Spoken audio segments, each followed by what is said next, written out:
ok, minha gente, já de volta. Lembrando você que amanhã quem vai estar aqui no programa com a gente, o doutor Maurílio vai estar aqui no programa. O Quincas também vem amanhã. E estou aguardando aí uma confirmação amanhã, sexta-feira, dia de debate, aguardando uma confirmação aí do Zé Carlos Faria. Quincas já confirmou e o doutor Maurílio também já confirmou. Nosso amigo Maurílio também já confirmou. José Francisco Lippe, você sabe quem foi José Francisco Lippe? Né? E o Arthur Esteves, esse você conhece, né? Vanderlei Pérez, eu abro com você para te perguntar se você sabe quem foi José Francisco Lippe, e o nosso Arthur Esteves está aqui com a gente. Bom dia, Vanderlei. Bom dia. Bom dia, Arthur. Bom dia. Estou aqui com o microfone e abacate, né? Não, esse é azul. Não, esse o laranja. Eu tô com laranja aqui, a laranja mecânica aqui, ó. Apelido da Holanda. O Hélio não conta, mas o Hélio estava há pouco tempo com dois convidados aqui e faz o teste de som antes, né, da entrada.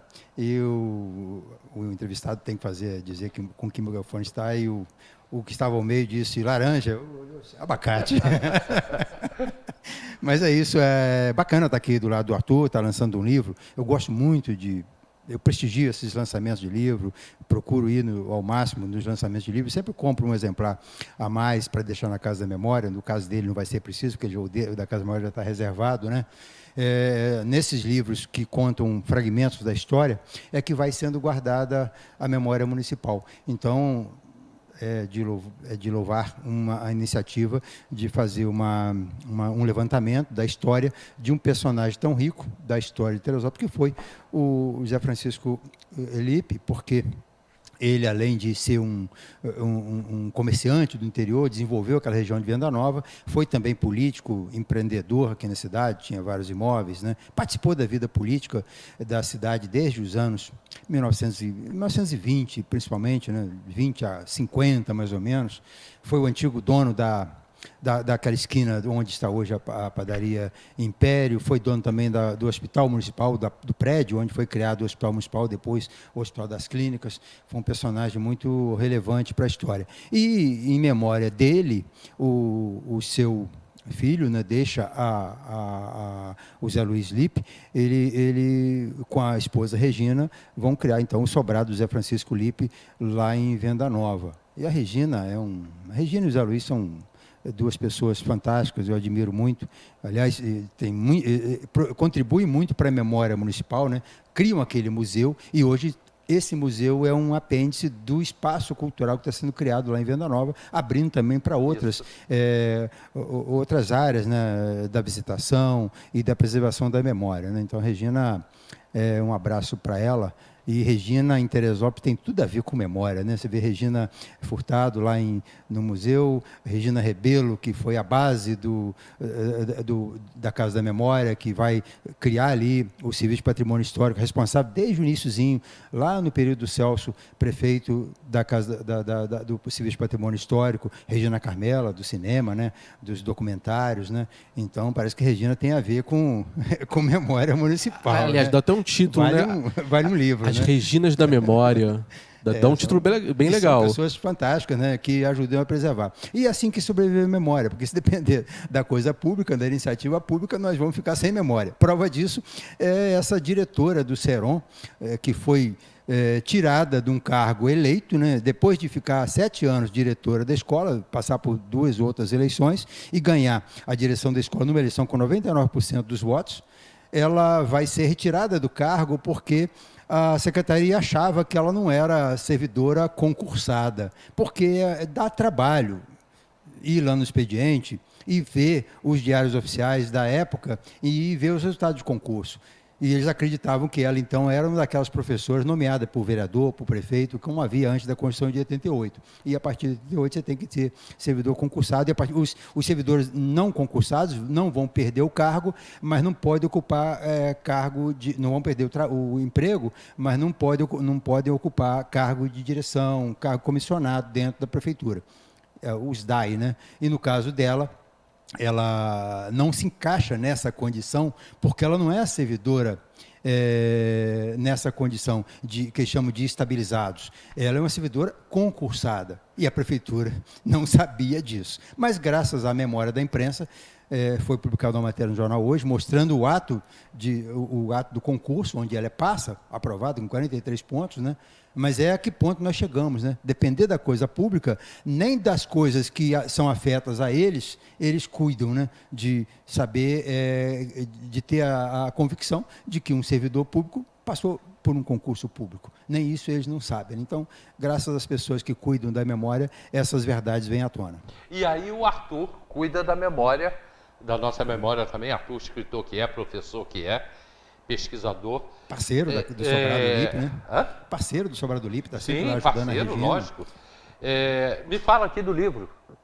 Você conta aqui, você vem falando da história do Zé Francisco Lippe, sensacional as fotos que você botou aqui no livro. Falar do livro. Bom, primeiramente, um bom dia aos nossos telespectadores, bom dia, Vanderlei, bom dia, Hélio. Muito obrigado pelo convite aqui de vocês para estar aqui no programa, uma honra mais uma vez aqui com vocês. Então, esse livro, vou pegar aqui do comecinho, Hélio. Na verdade, esse livro, ele faz parte do meu trabalho de conclusão de curso, da pós-graduação que eu fiz em 2010, 2011, na Universidade Federal Fluminense. Eu fiz uma pós-graduação em História do Rio de Janeiro, em História Regional. E aí eu trabalhei com essa temática do Museu Lippe. Eu comecei a fazer uns trabalhos com a Regina, fiquei lá de 2010 a 2012 ajudando a Regina, o Zé Luiz, como historiador voluntário. E assim, agradeço muito a Regina e ao Zé Luiz pela oportunidade, aprendi muito com eles. E eu tenho que citar outros nomes importantes também, Vera Rebelo, que inclusive vem ser minha prima, a Vera. Marcelo Campos, historiador também, um cara fantástico, um grande amigo, parceiro, irmão. A Raquel Furtado, sobrinha de Regina, também é uma grande amiga também. Muitas pessoas que me ajudaram também nessas pesquisas. Porque ninguém faz nada sozinho, gente. E principalmente essas pesquisas históricas. Aqui tá do meu lado, aqui, Vanderlei, me ajudou muita coisa, me deu várias dicas, vários conselhos, inclusive várias sugestões também de bibliografias, de dicas das fotos que estão aí, inclusive, algumas coisas que eu não sabia, o Vanderlei me falou, me ajudou bastante nessas pesquisas, inclusive. Tenho que agradecer também postumamente também, em memória ao Romildo, nosso querido Romildo Machado, não podemos esquecer dele, grande pesquisador também da história da cidade. Ele me ajudou muito, o pessoal da Casa da Memória, Rafael Correia, diretor da casa, enfim, toda a equipe da Casa da Memória, a Secretaria de Cultura, me ajudaram muito. Assim, sou eternamente grato. Esse trabalho, então, se transformou no meu TCC, o Zé Francisco Lippe, e aí eu sempre tive um dos meus sonhos lançar um livro e tal.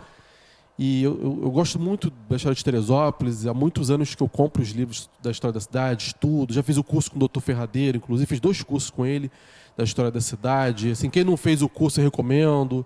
Aprendi, o próprio Vanderlei também, várias aulas aqui junto com o Romildo. Enfim, então, depois de 12 anos, conseguimos finalmente transformar isso aqui em livro e também com um apoio também, que acreditaram no projeto, a editora Alecrim, a Cláudia Coelho, o Alan Magalhães, nossa querida Claudinha, Alan, o Gustavo, nosso querido Gustavo Lucena também, que acreditaram nesse projeto, abraçaram também o projeto. Isso é muito importante, todo esse trabalho. Então, sou grato a cada um de vocês também. Está muito bonito o livro. Ô Arthur, o que a esmagadora maioria das pessoas não sabe, inclusive os mais jovens de hoje, nada da nossa história. Não sabem nada. Você pode sair na rua perguntando, vai nas escolas, ninguém sabe nada. Então, vou te perguntar, quem foi realmente José Francisco Lippe? Bom, o Vanderlei já traçou um pouco aqui da biografia do nosso major. Então, vou pegar aqui do início. Eu, inclusive, eu fiz até curso de italiano para poder ler algumas coisas em italiano, algumas cartas e tal, alguns documentos. Inclusive, aqui na bibliografia tem um livro em italiano que eu utilizo. Bom, então, José Francisco Lippe, ele é natural da cidade de Salerno, na Itália, era uma cidade portuária. O contexto da Itália, ele nasce em 1882. O que acontece? Naquele período, a Itália, ela recentemente havia passado pelas guerras de unificação, guerras que duraram muitos e muitos anos. A Itália eram vários ducados, vários principados, assim como a Alemanha também o foi. Depois que tiveram a reunificação tanto da Alemanha quanto da Itália em 1870. Então a Itália ainda estava saindo de uma crise econômica muito complicada. E muitos imigrantes, muitos italianos resolveram emigrar para as Américas naquele período, ali, principalmente de 1870 ali a 1920, 1930. E José Francisco Lippi, ou Giuseppe Francesco Lippi, foi um deles.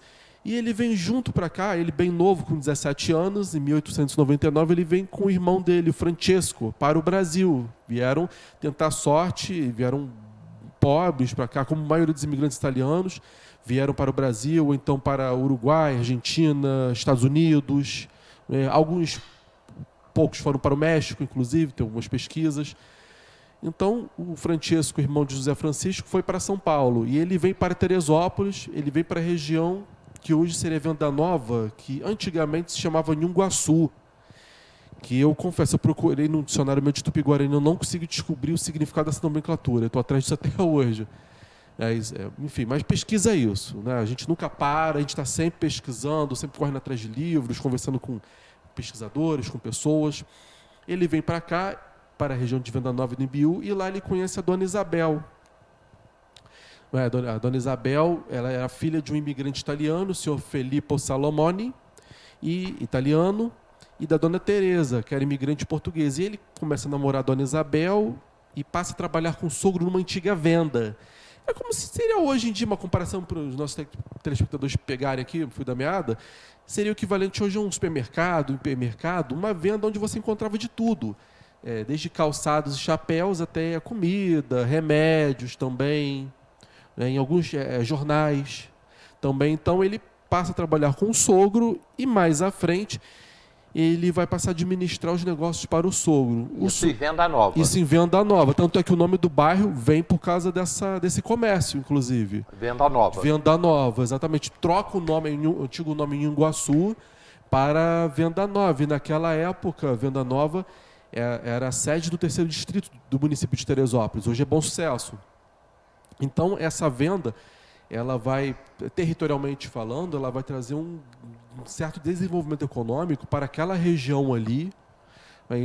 E o desenvolvimento também social, também era um ponto de encontro de pessoas, você ali para conversar e tal. Era ali mesmo onde é o museu hoje? Então, a antiga venda ela não existe mais, ela foi demolida no começo dos anos 80, mas tem os resquícios dos pilares dela. O museu, aquele casarão onde é o museu, era a antiga residência do Major. Ela foi construída depois da antiga venda. Ela vai ser construída depois. Inclusive, o Vanderlei falou do museu. Esse ano completa 20 anos o museu ali, para ele ali. Ele completa 20 anos, é de 2004. E essa é uma história muito interessante. Então, o Major, como o Vanderlei comentou, ele foi um grande político. Ele foi major, mas não do Exército. Só para contextualizar. Antigamente existia a antiga Guarda Nacional. Porque o alistamento militar não era obrigatório naquele período. Isso antes das campanhas civilistas do poeta Olavo Bilac, em 1915 e 1916. Então, havia Guarda Nacional. Então, por exemplo, tinha os coronéis, o Coronel Clausen, por exemplo. O Coronel Clausen ele era coronel da Guarda Nacional. Tinha major, tinha alferes. Alferes seria equivalente a algo como se fosse um tenente hoje em dia, seria um tenente, capitão. Então, de acordo com a tua força política, você recebia uma determinada patente. O José Francisco Lippi ele vai receber a de major. Apesar de que, assim, ele era politicamente falando, ele foi um cara muito influente, muito forte, principalmente na zona rural, no terceiro distrito. Ele era muito forte, inclusive ele ajudou a eleger prefeitos, deputados, senadores. Ele era muito forte politicamente, foi vereador várias vezes. Não é à toa que ele recebeu essa patente, porque ele era uma liderança política. Ele vai receber a carta em 1914. No ano seguinte já vem a campanha civilista de Olavo Bilac, onde a Guarda Nacional vai ser extinta, e aí passa-se a ter a questão da obrigatoriedade do alistamento militar para nós homens. Então, ele, através dessa venda, ele vai constituir, ele vai multiplicar essa fortuna, das vendas, ele vai construir vários imóveis, o Vanderlei citou alguns aqui, inclusive, muito importantes. E ele também, na fazenda ali, porque tem até um mapa, uma carta, o mapa no museu, que Venda Nova, na verdade, a fazenda pegava várias partes daquele entorno. Pegava a parte de Córrego das Pedras, do Imbiú, Sebastiana, Venda Nova, enfim. É uma fazenda, só que ele não cultivava diretamente a parte de agricultura, ele tinha meeiros. No caso que pagavam uma taxa para ele, sim. não é? Então ele vai ser muito importante. E aí ele vem a falecer no começo dos anos 70, já bem idoso. E no caso ele ficou parado muito tempo, essa coisa de inventário, de espólio, é uma coisa muito juridicamente falando muito burocrática ainda, por assim dizer. E quando teve a questão da divisão da herança, teve, segundo a dona Regina me contou, um sorteio entre os herdeiros. E o José Luiz, ele vai receber o casario e aqueles terrenos no entorno ali. E a Regina, eles foram dar uma explorada naquilo. Essa história eu já conheço. Essa história você conhece, mas é bom te relembrar aqui. Essa história eu Os já conheço. espectadores. Então, e aí, no sótão, o que acontece naquele casarão? A parte de cima era a residência, a parte de baixo era como se fosse uma despensa, onde eram armazenados lá os produtos que eram comercializados na antiga venda. Eram os porões. Então, ali vai achar baús com correspondências, com objetos. Ele foi limpar, né? Na realidade, Isso. ele me contando a história, ele falou, eu preciso dar uma limpeza, que estava tudo muito sujo. Aí ele chegou lá e começou a encontrar o que hoje é o verdadeiro museu, né? De tanta coisa que ele achou. Exatamente. E ao longo do tempo eles foram recebendo doações também, sejam de familiares, sejam de pessoas de amigos, de admiradores, por exemplo. Muitos desses objetos, inclusive, foi do relógio lá do teu avô, não é isso? Eu deixei lá 3 relógios. 3 relógios. Relógios que eram do meu avô, um piercing, um óculos que era da minha avó, né? Tá tudo lá no museu também. Isso, exatamente. Eu cheguei a doar, eu lembro que eu doei uma foto do professor Osiris Raalph, um grande pesquisador da história de Teresópolis. Cheguei a doar isso e alguns livros também sobre Teresópolis que eu tinha repetido, lá doei para a biblioteca deles também. Enfim, essa questão que o Vanderlei falou muito importante, e você também, é a questão dessa preservação da memória. Que tem muita gente que ainda existe esse senso comum, Teresópolis não tem nada para fazer, Teresópolis não tem museu, e nós temos. Hoje, inclusive, nós temos, foi inaugurado recentemente o Museu da Alterdata, pelo Vladimir, pelo José Ronaldo, uma iniciativa louvável, elogio muito eles aqui, 2 grandes empreendedores, grandes guerreiros, né? E esse museu, o que acontece? Hoje ele é aberto ao público, aos turistas também. Eu costumo, como guia de turismo, levar turistas lá, já levei grupos, sejam turistas também privativos. E essa pesquisa aqui demorou 12 anos, porque as pessoas pensam, não, é só sentar e vai estalar o dedo, igual a lâmpada mágica de Aladim, esfrega a lâmpada e vai ser o gênio. Não, né? As coisas demoram, é tudo feito com muita calma, muita minúcia, tem que revisar, um trabalho de pesquisa. Bem pesquisado, né? Muito bem pesquisado.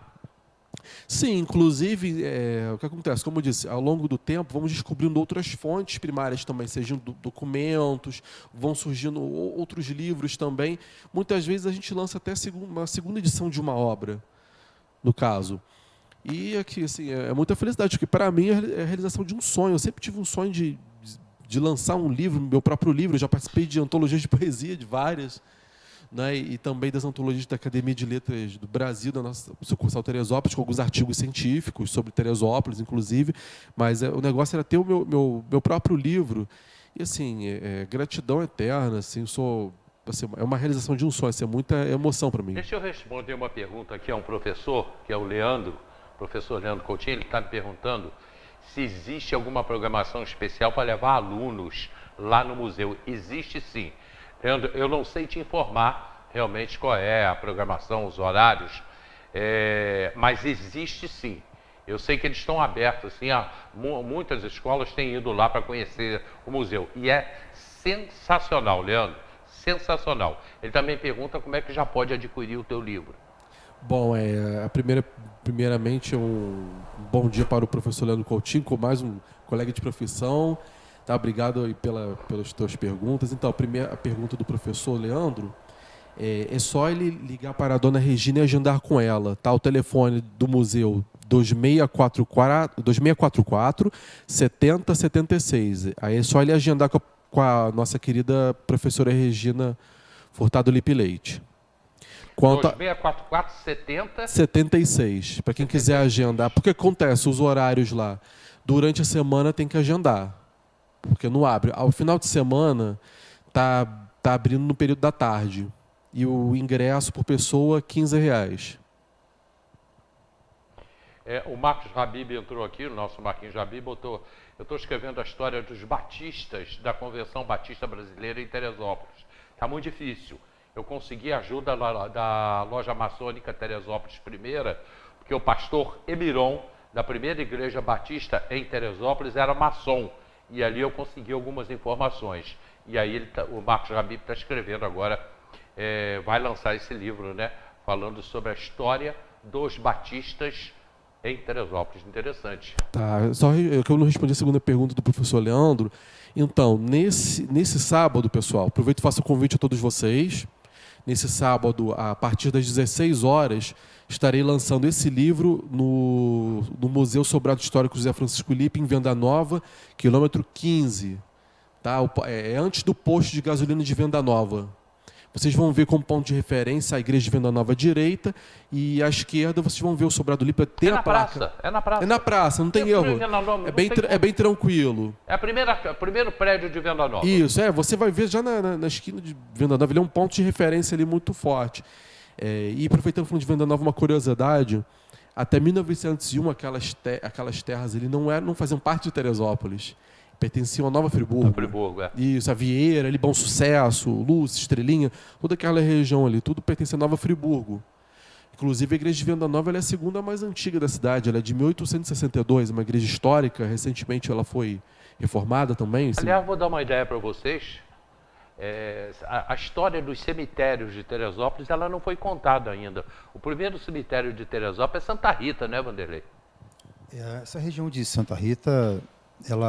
Teresópolis, o Arthur falou dessa questão das terras do terceiro distrito vir para Teresópolis só em 1901, mas inicialmente, lá naquele decreto do Portela, em 1891, o município de Teresópolis tinha um distrito apenas, que eram as terras do Marche. Santa Rita veio no ano seguinte, 1892. Então, em 1901, vem o terceiro distrito, que é essa região depois de Albuquerque, né, que pertencia a Nova Friburgo. E é uma região muito rica, porque não faz muito sentido. Hoje você tem muitas áreas agrícolas ali na região de Venda Nova, tem um desenvolvimento, mas o desenvolvimento nos tempos da família, dos tempos do Manuel Lebrão, dos tempos do Lippe, né, aquela região ali era muito forte.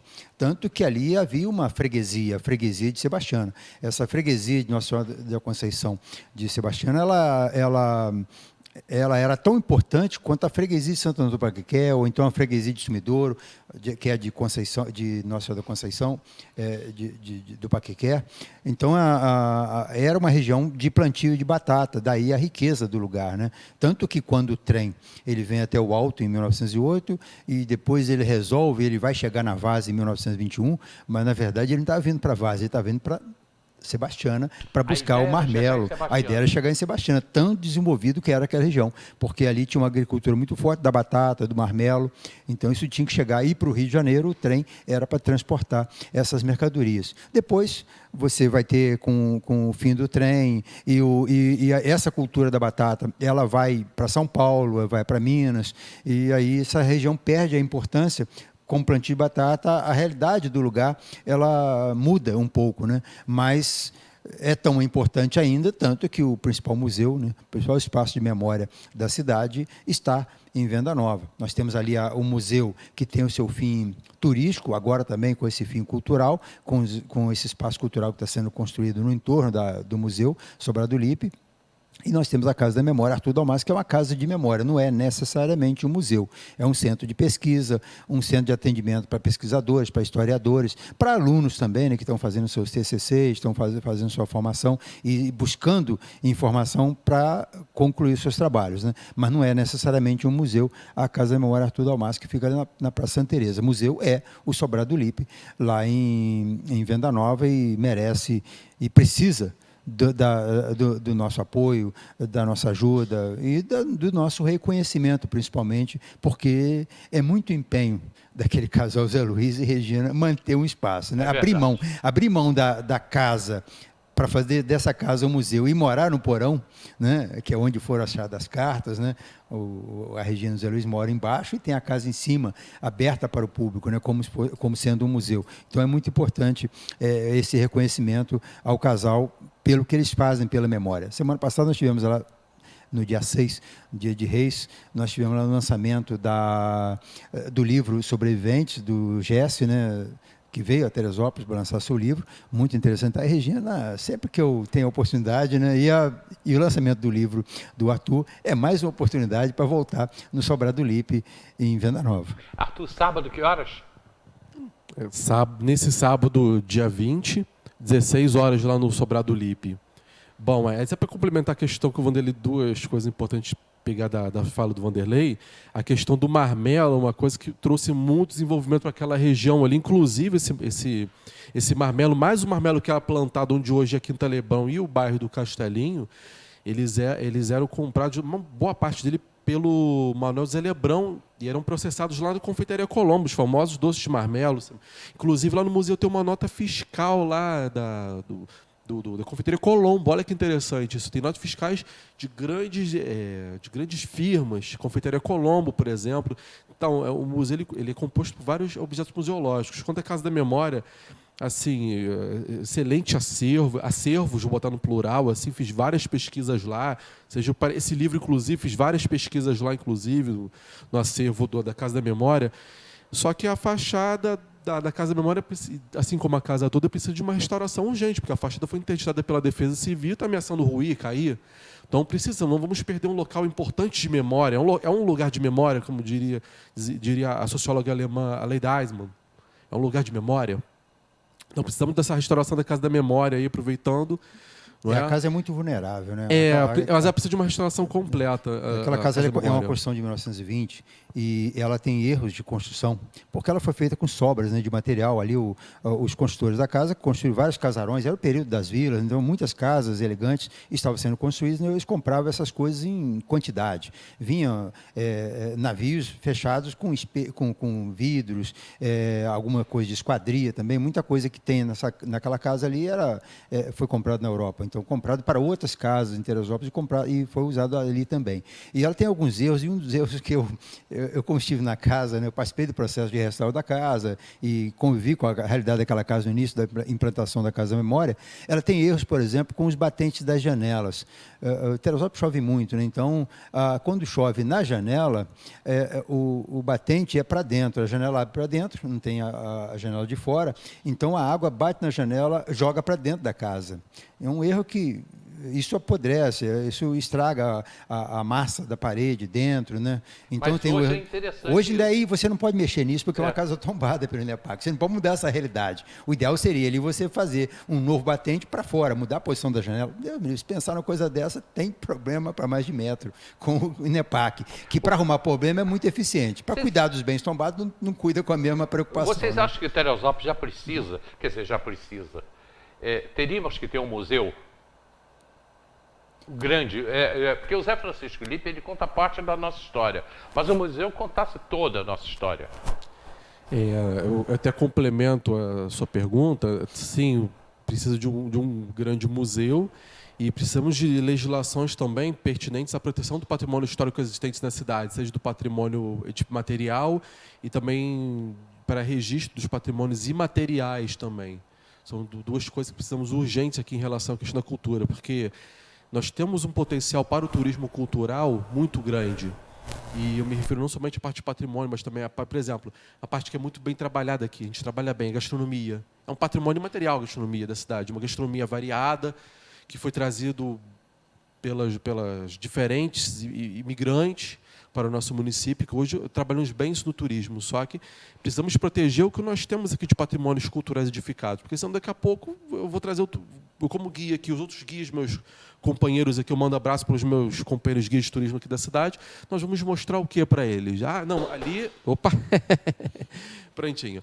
Ali era isso? Não, agora é um prédio envidraçado.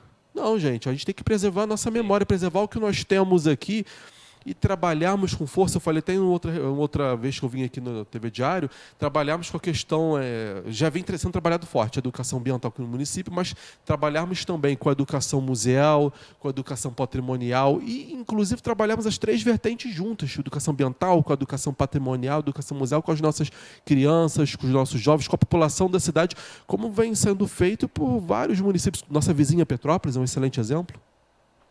A gente está falando do museu, mas está ali, ó. hemonúcleo fechado há 3 anos em Teresópolis. A gente não consegue reabrir o hemonúcleo. Seria muita pretensão. Mas Teremos um museu. nós ainda vamos descobrir mais à frente que o fechamento desse hemonúcleo foi proposital para alguém ganhar dinheiro. Não faz sentido demorar mais de um mês para reformar um espaço daquele. E as desculpas para levar mais 2 meses, mais 3 meses, mais 6 meses, elas são muito desculpas deslavadas, né? Não faz sentido isso. E se os vereadores fizerem o dever de casa direitinho e investigarem por que esse hemonúcleo ficou fechado tanto tempo e quem ganhou dinheiro nesse período com o sangue do Teresopolitano enquanto o hemonúcleo está fechado, isso é coisa de crime. E nós já temos históricos nessa questão de sangue em Teresópolis, que é só olhar um pouquinho as páginas dos jornais, nós vamos descobrir aí como é que a coisa funcionava antigamente, né? É muito descaramento e não entender o interesse público. E quando a gente fala de sangue não é dado, né? A doação é feita, mas quando esse sangue cai na bolsinha, ele vai ser vendido, comercializado dentro do modelo do SUS, dentro do modelo dos hospitais particulares, né? Então isso precisa ser investigado. Mas a cidade ela é feita com várias situações que precisam ser administradas. Isso não pode, em função da saúde, da educação, dos serviços públicos e das outras necessidades dessa cidade, ignorar a importância do patrimônio histórico, a importância da cultura, a importância da memória municipal, né? E na questão de um museu, nós temos aí, finalmente, a Casa da Memória, foi criada em 2009, em 6 de julho de 2009, e ela vem cumprindo a sua função de casa de memória, mas a necessidade de um museu, ela é até importante para a questão da economia, porque museu é dinheiro, né? Museu, o museu da cidade, com os itens museais à mostra, vai ter um apelo turístico muito grande e vai movimentar essa indústria da gastronomia, da visitação e das várias vertentes do museu, né? O museu não é só... Chegou aqui no WhatsApp, que nós já vamos terminar o programa, chegou aqui no WhatsApp do Diário. Tem gente aqui que em poucos meses transformou uma casa antiga numa super mansão, com quadra de tênis, quadra de futebol e até teto panorâmico. Eu não sei onde é isso, mas deve ser em... nós temos exemplos aí, né? Uma vez eu fui... Uma casa antiga. Eu passei uma temporada numa casa em Rio das Ostras, e aí tinha uma casinha de Brasilite do lado, e que a vizinha falou assim, essa casa é de um prefeito, foi de um prefeito de Teresópolis, de uma família de um prefeito de Teresópolis. Uma casa tão simples, a mais simples da rua, uma casa com telhado de Brasilite, com quintalzinho e tal, mas uma casa muito modesta, que foi a casa da família do Dr. Valdir Barbosa, né? Ele tinha uma casa ali na rua São Lucas. A rua já é uma rua simples, é uma rua próxima à Rua Bangu, né? Então, agora é cidade mesmo lá, hoje né? o vereador com 2 anos já está comprando um apartamento no Península, morando em Vale do Eucalipto, não tem esse negócio mais não, né? Arthur, então, a casa é sua. Isso. A casa é sua, não é o solar, não. A casa aqui, o Diário, nosso programa volte mais vezes, né? seu, para o que você quiser, todas as vezes que você quiser. O livro é sensacional. As fotos que você coloca aqui, cara, tem uma foto aqui de um carnaval, as meninas em cima de um carro, uma porção de gente. Ou isso é carnaval ou é jogo de futebol? É um carnaval. É carnaval? Isso. Lá em Venda Nova, essa foto é sensacional. A placa do carro é P303, uma caminhonetezinha. Sensacional as fotos. Enfim, muito obrigado por mais uma vez você estar no nosso programa. E o lançamento do livro é sábado, lá no Solar, lá em Venda Nova, e a primeira casa de Venda Nova, às 4h da tarde. Obrigado, Arthur. Eu que agradeço, Hélio, Vanderlei, pelo convite mais uma vez para estar aqui divulgando o livro. Aqui uma honra, um prazer, e estou à disposição para o que vocês precisarem também. Tá bom? Podem contar comigo aí. Espero todos vocês lá, então, ressaltando, sábado agora dia 20, às 16 horas, no Sobrado Lipe. Só mostrar a foto para vocês aí, não tem erro, tá bom? Serão todos bem-vindos e bem-vindas, tá bom? E um forte abraço para todos e desejo um ótimo dia a vocês aí. Tá, gente, há minutos atrás eu recebi aqui a informação do falecimento de uma pessoa muito conhecida. A gente vai apurar agora, tá? A gente vai apurar. É um médico veterinário. A gente vai apurar para saber se é verdade. Não é o Pereira, tá? Que ele é muito conhecido, não é o Pereira. A gente vai apurar e daqui a pouquinho tá na tarjinha aí da TV se realmente o fato aconteceu. A gente tem que apurar primeiro, ok? Vanderlei, obrigado. É isso aí. Bom restante de dia para todos nós, né? Parabéns ao Carlos Arthur pelo livro que vai ser lançado nesse sábado agora, dia 20, 16 horas, no Sobrado Lipe, em Venda Nova. E vamos tocar a vida para frente. Vambora. Aí, Hélio, ó, aproveitando de encerrar o programa, ó, teu presente aqui, ó. O livro. Obrigado, meu irmão. Aí, ó. Muito obrigado. Muito obrigado. Está aqui o José Francisco Lipe, Trajetória do Senhor de Venda Nova. Muito obrigado a todos vocês. Olha, eu estou vendo aqui, o Facebook ainda está 11h19, está indo e voltando. Está indo e voltando. O problema hoje com o Facebook que nós estamos tendo aí com as redes sociais. Muito obrigado a todos vocês pelo carinho, pela audiência. Amanhã tem debates aqui, a gente está de volta às 10 da madrugada. Tchau, pessoal.